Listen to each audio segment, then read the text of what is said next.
Hello, welcome to Simcha, a celebration of life. I'm Nikki Wallman. Prague is one of the oldest and most prominent Jewish centers in Central Europe. Despite natural disasters, pogroms, and attempts at expulsion, the continuity of Jewish settlement and religious life has never been broken. The city's Jewish community in the middle of the Czech Republic remains a natural administrative center for all the Jewish communities in Bohemia.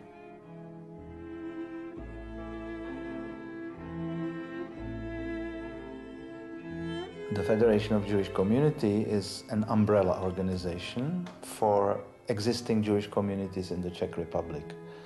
Today we have 10 Jewish communities in the major cities around the country, and we are serving several roles here.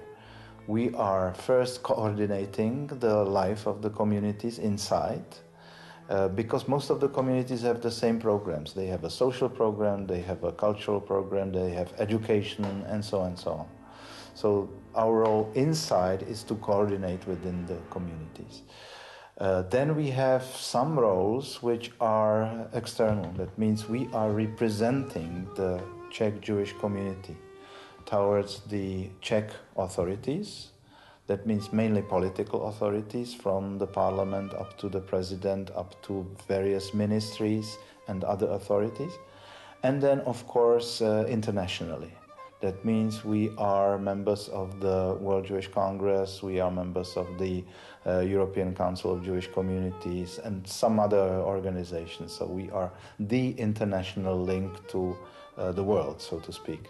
And we are also partners with all other international organizations like the Claims Conference, the Joint, and all others.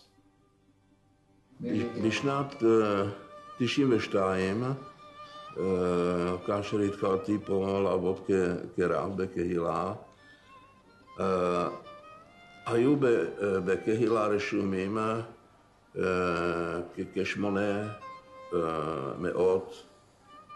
אנשים ונשים, נפשות. הגיל הממוצע בזמן הזה של חבר קהילה היה 80, וגם מסובייט אוניון של עבר. זאת אומרת שכרגע אני חושב שבפראג יכול להיות שגרים כ5,000 יהודים, חלק יהודים צ'כים, פראגאים, חלק מאמריקה, חלק מרוסיה, אני לא יודע בדיוק. אבל המספר הרשומים בקהילה הוא עלה, באחוזים זה הרבה.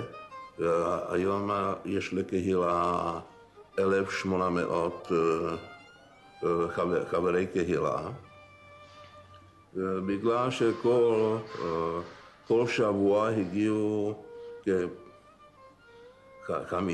או עד 10 אנשים יהודים שרוצים להיות רשומים בקהילה. זה לוקח זמן עד שמישהו שלא היה לו קשר בכלל ליהדות יבוא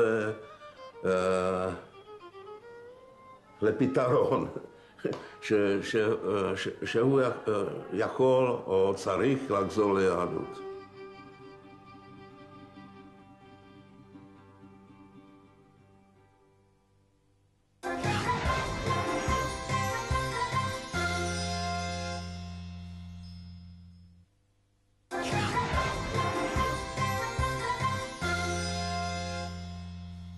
By the end of the Cold War, there remained only one rabbi in the Czech Republic.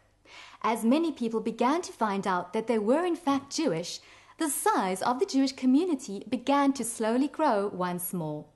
In the 20 years since the Cold War ended, several new synagogues, Jewish schools, and homes for the elderly have been established. But while the quality of Jewish life in the Czech Republic is slowly improving, the number of Jews is quickly diminishing as a result of a low birth rate, high immigration, and constant assimilation.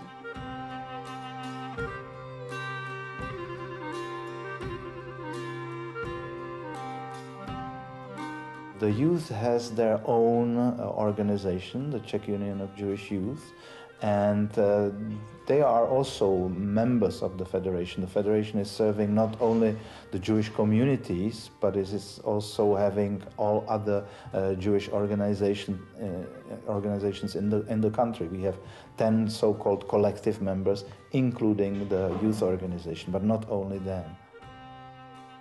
I tend to think about my Jewish identity based mainly on family relationships, which were not really influenced by communism or anything else. So today, even though, as I said, I was brought up in a non-Jewish, in a mixed marriage and a non-Orthodox household, for me today, to be a Jewish person is mainly what my grandmother told me when I was small it was like to be Jewish, which she said, if you're Jewish, it means you have to behave well. But today's reality in the Jewish community, I think, is formed by completely different problems and events and the normal current life. The biggest challenge, I think, is the continuity for us, because there is a very high rate of intermarriage, which, by the way, is not only today, it was always here, it was even before the war. So we have to bring to them some kind of an attractive formula where in many cases they don't know what it means.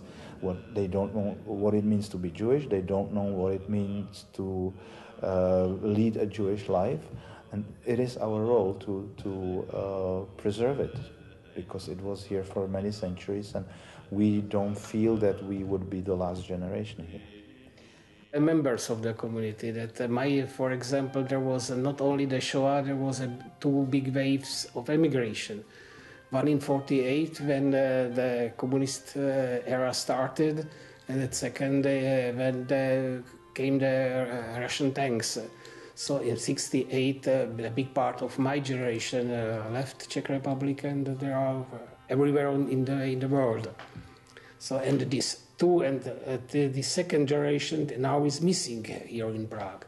So we have relatively many kids from the really new generation, but the generation which is between the survivor and the younger generation is still missing in Prague.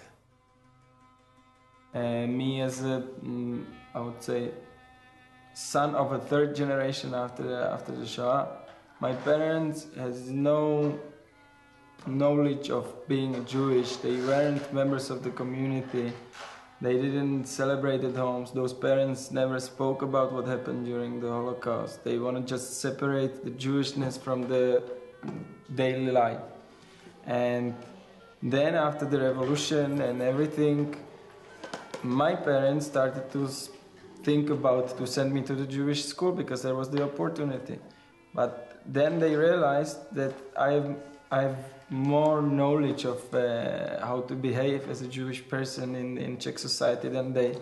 I think this is about the identity, that they don't feel themselves as Jews, but they have the background. They found something in the history of the family, and they are trying to dig deeper and find the identity. And those people are going for the shiurs of the rabbis and discovering what was the history of the life, and they are volunteers in the activities.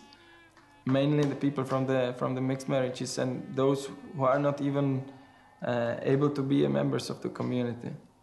We have to focus not only on Prague, and Prague is the community which is in the best situation out of all these 10 communities we have. But we have to go outside of Prague. We have to teach people how to lead services. We have to teach people how to read Hebrew. We have to also, but it's a problem not only for us, it's a problem for everybody there. We are witnessing something what we call the internal migration. We have young people who have been raised in these small Jewish communities, but usually they don't stay. They go for studies to Prague or somewhere else, and they don't come back. So Our biggest challenge is to maintain, let's say, we don't know how long this will take, but to have the 10 communities what we had. But overall, I think within a few decades, we will have Prague and the surroundings. That's all. But the potential is here. The potential is, first, in the Czech society itself, because the mixed marriages, this potential is really very high. And the children and grandchildren of these people are, in many cases, very much interested in their heritage. They don't know what to do with that. That's another case. Then we have a lot of immigration. We have many people who are here, not only from the eastern part of Europe, it's also people from western part of the world. So we are trying to offer them also second home, in a way. But it is challenging, of course. There are many things which we have to do and which we have... Of course, the main obstacle is financing, but at the same time, we have to plan for the future. Definitely, yes.